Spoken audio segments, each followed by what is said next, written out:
Now, a male mandrill can weigh up to 100 pounds, and the females can weigh up to 30 pounds. So quite the size. We do have a giraffe over here on the right. We have quite a few giraffes. So out here we have the Maasai giraffe, and they get their name because they do come from the Maasai region of Africa. Hence the name Maasai giraffe. And over here on the right are the Hartmann's zebras. Now, a zebra's kick is so strong that it could break a lion's jaw. Kicking is their main form of defense. So I'm hearing a lot of commotion going on the left here. And I think I see a pack of painted dogs on the left. And they're up and moving in the wake this morning. And they've been making some noises too, it sounds like.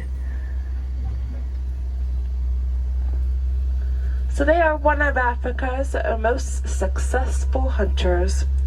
When they hunt, they will hunt in packs, and they will chase down their prey until it drops from exhaustion.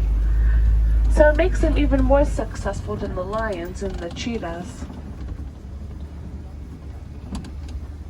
Those two bigger antelopes on the left by those trees are the eland, and they can stand up to 6 feet tall and they weigh up to 2,000 pounds.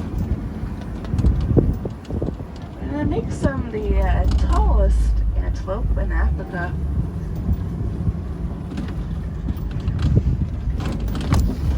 We do have some giraffes on the right here.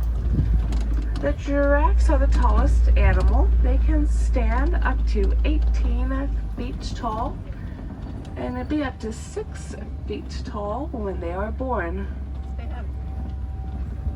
These very tiny antelopes on the left are the springbok, and they get their name because they can spring up in the air 6 feet.